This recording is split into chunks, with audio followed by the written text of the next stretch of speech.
Émotionnel ou rationnel, en accord ou à l'opposé. Les rencontres de l'heure. Avec Alexandre Dubé. Monsieur Dubé, bonjour. Bonjour. Du Trisac. C'est moi, oui. Non, c'est ça. Il faut prononcer les E et les R. Toujours. N'est-ce pas, hein? Ben oui. On t'a appris ça? On t'a enseigné ça? Parce que c'est impeccable dans ta diction. Irréprochable. Ah oui, tu roucoules? Il faut toujours roucouler comme Mme Jérôme Forget. Toujours. Ah oui, comme toujours. un pigeon animateur. C'est joli. La sécurité autour des ministres fédéraux, c'est... vas-y, c'est ridicule, là, ça n'a pas de sens. Je pense qu'aujourd'hui, il faut se poser la question, est-ce qu'on doit resserrer la sécurité autour des ministres? Parce que vous avez certainement vu pendant les derniers jours passer cette séquence-là sur les réseaux sociaux. Remettons-nous donc en contexte, ça se passe à Montréal, alors que la ministre des Affaires étrangères, Mélanie Joly, marche sur le trottoir et là, elle est prise à partie par un homme à propos de la situation à Gaza. On va écouter un extrait. Mélanie Joly, lift the cap on the number of Palestinian refugees. Lift the cap. Non, mais là, attention, tu peux pas prendre mon téléphone. Tu peux pas prendre mon téléphone comme ça. Mais attaquez. Mais pourquoi c'est mon manteau? Lâche mon manteau, calmez-vous. Écoute, calmez-vous. Lift the cap on the number of Palestinian refugees. Je suis en train de marcher. Recognize the state of Palestine. Je vais m'occuper de l'enjeu. Je suis content que tu es bien relax. Je suis content que tu es bien relax par qu'il y a un génocide en Palestine. Je suis content que tu es relax. Mais nous, moi, je suis là, ma job, c'est de harceler. Puis ils sont apprendre des bonnes valeurs, OK? Moi, j'ai des... Il faut apprendre que ce qui est important, c'est que les enfants palestiniens sont pas se faire tuer par vos décisions, OK? Mais c'est correct, tu peux laisser. Vous n'avez pas le droit d'avoir une marche relaxe en ville pendant que vous permettez la mort, le décès des enfants palestiniens. Oui. Bon, mouche à marde. Comme si Mélanie Joly avait lancé le 7 octobre cette guerre, ce carnage en Israël. Vrai, quel imbécile. Mais Benoît, peu importe la sensibilité de la cause que la personne défend, OK? On sait que c'est une question sensible, là. On ne devrait pas assister à ça. On ne devrait pas assister à ce genre de scène impliquant une ministre d'un pays du G7. C'est pas normal que quelqu'un sur le trottoir, Benoît, là, puisse apostropher une ministre de cette façon-là. C'est du harcèlement sur rue, là. Ce qui s'est passé. Mais ça, c'est le moins pire possible. Même au sérieux. C'est le moins pire possible, ça, Alex, là, parce qu'il aurait pu... Il y en a des crinqués, il y en a des violents, il y en a des dangereux. On ne peut pas Benoît, laisser faire ça. Est-ce qu'on va attendre un événement malheureux avant d'agir? Ça a l'air. Ça, des scènes comme celle-ci, là, on l'a vu avec Mélanie Joly à Montréal, on l'a vu avec la ministre Chrystia Freeland il y a quelques mois à peine. Et là, souviens-toi d'une directive qu'on avait émise, c'était en mai 2023. Là, on disait que les agents de la GRC pourraient accompagner au cas par cas des ministres et des hauts fonctionnaires devant la hausse de la menace de violence politique. Comment ça se fait que la ministre Joly pouvait se promener comme ça, sans protection? C'est pas normal que quelqu'un puisse l'approcher comme ça. Et moi, je ne souhaite pas voir une escalade de quoi que ce soit, peu importe la sensibilité de la cause.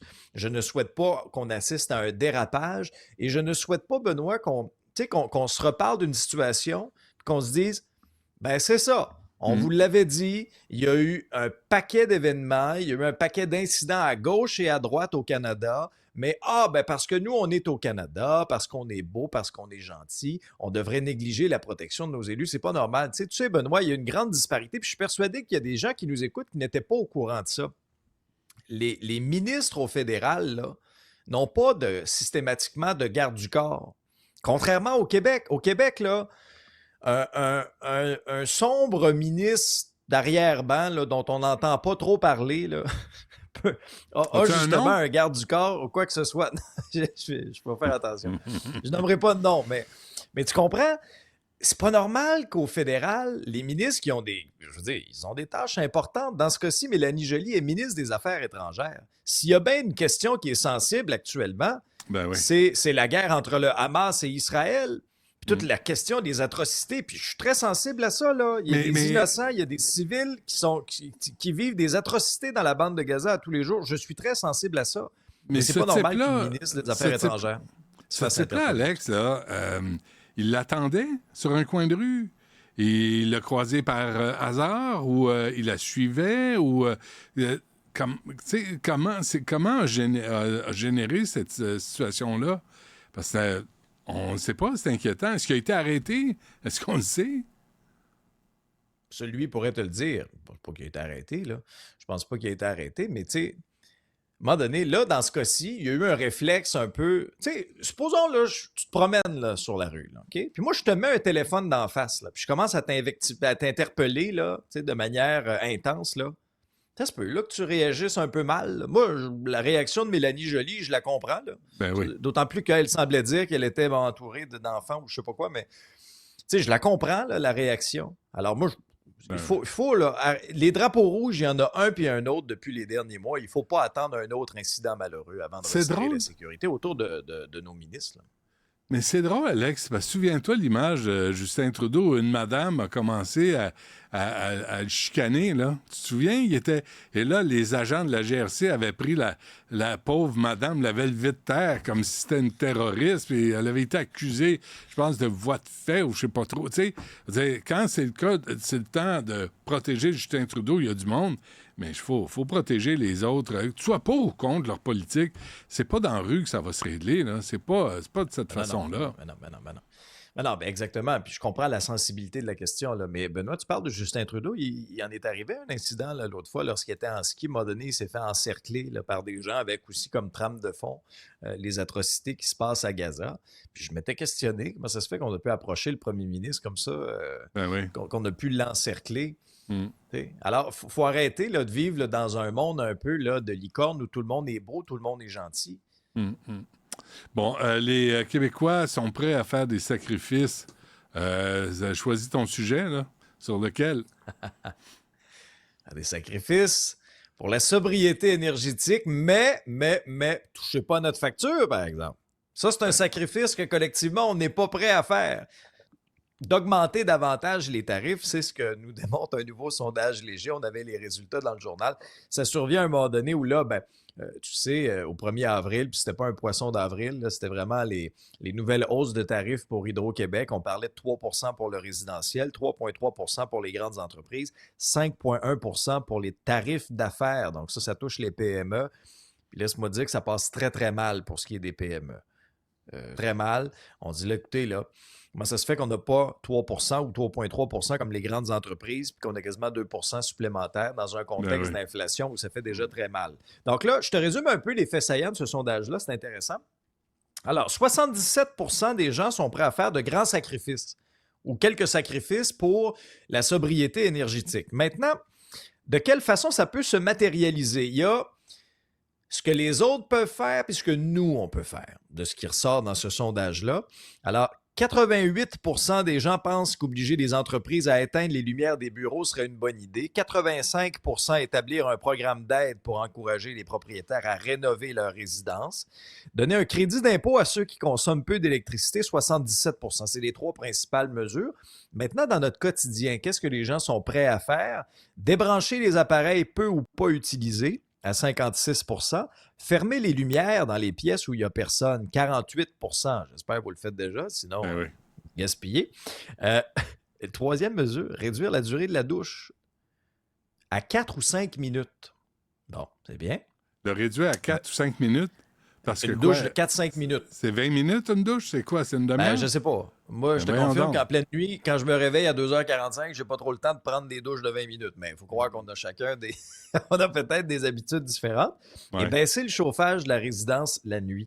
On a sondé aussi la proposition de Pierre Fitzgibbon concernant le lave-vaisselle. 42 % quand même des gens sont prêts à faire fonctionner leur lave-vaisselle la nuit.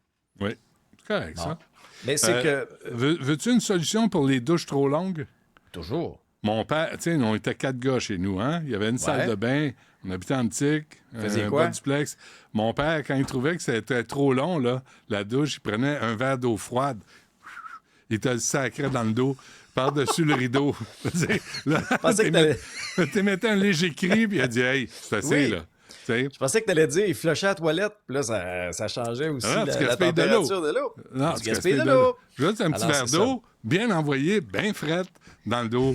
Ça écourte la douche. Je retiens le truc, mais Benoît, alors qu'on nous demande de faire preuve de sobriété énergétique, on parle souvent aussi de réduction de la taille de l'État, parce que l'État est un petit peu dans le bon point. Bien là, le journal nous apprend que chez Hydro-Québec, il y a 17% plus d'employés qu'il y a 4 ans. Que ce soit des employés permanents ou des employés à temporaire, donc des employés temporaires, même chose. Mais pendant ce temps-là, Benoît, as-tu des meilleurs services, toi? Pendant ce temps-là, as-tu moins de pannes? Est-ce que les pannes durent moins longtemps? Alors, l'efficacité énergétique, la sobriété, ça va des deux bords, hein? Ouais. 17 000 en 4 ans. Oui. Puis on a 10 000 fonctionnaires 17%. de plus. 17 17%. OK, Oui. 17 C'est pas léger quand même, hein, pour Hydro-Québec. Non. Faut pas oublier, il y a les bonnets à chaque année, là. Pour tout le monde, à Hydro-Québec, il y a des nananes, là, des bonbons. Et un bon fonds de pension. Oh, ça nous rassure. Bon, et l'autre qui se fait voler 2 fois en 3 semaines, change de Cette char. histoire-là, c'est assez incroyable. Hein? C'est une histoire de TVA Nouvelle qui est reprise par le journal aussi. Bon, quand tu dis change de char, il faut comprendre que le gars a un Toyota Highlander. Toyota Highlander, là, c'est un des modèles les plus prisés des voleurs. OK? Son calvaire commence donc au mois de mars. À un moment donné, le véhicule est stationné sur le boulevard des Galeries d'Anjou. OK? Ça, c'est la première fois. Autour de 18h, 18h30, il se fait voler finalement son véhicule, revient, le véhicule et puis là. Heureusement, il y a un système de géolocalisation TAG. Donc, réussit à localiser le véhicule en question, le retrouve au coin Chabanel-Crémazie, mais le véhicule est magané, là. Les fenêtres sont brisées, le toit est arraché, l'amène au garage, la facture est à 11 900 $. Récupère sa voiture, continue de vivre sa vie. Il se fait voler son VUS une deuxième fois au coin Saint-Denis et Beaubien. Rappelle TAG. Localise le véhicule. Relocalise le véhicule. On l'avait fait, comme on dit dans le milieu policier, refroidir un petit peu. Il était dans les buissons, là, à l'arrière d'une ruelle. T'es encore magané. Retourne au garage. Pendant ce temps-là, il y a un véhicule de courtoisie.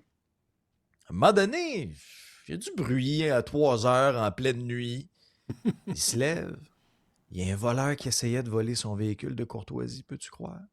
Là, ça n'a pas d'allure. Là, finalement, il part l'alarme sur le véhicule de courtoisie. Finalement, le voleur s'enfuit. Ouais. Mais t'imagines? Puis ça, c'est un exemple parmi tant d'autres. Mais 2 fois en l'espace de 3 semaines, il faut être malchanceux rare. Mais ça démontre l'ampleur du fléau, Benoît. Ouais. Puis les problèmes qui viennent avec, pense-y, là. Est-ce que je peux proposer une solution? Ah ben, toujours l'eau froide dans la douche. Pas le verre d'eau froide dans le verre d'eau froide dans le char. ça, c'est André, ça, qui faisait ça. Non, mais les Toyota Highlander là, qui se font voler sans arrêt, là, je vais vous l'échanger contre mon Tucson 2017. Personne n'en veut. Qui n'est pas valable, hein? Il n'est pas valable. Ou tu t'achètes une voiture manuelle. Puis il n'y a personne capable de conduire ça. Fait que c'est vrai. Ah ouais. C'est une autre solution. Ouais. Ben oui, on va lui proposer à ce pauvre viable-là. Est-ce qu'on consulte? C'est ça qui arrive. Ben non. Merci, le monde Alex. irait mieux. Je pense que oui. Plaisir. À demain.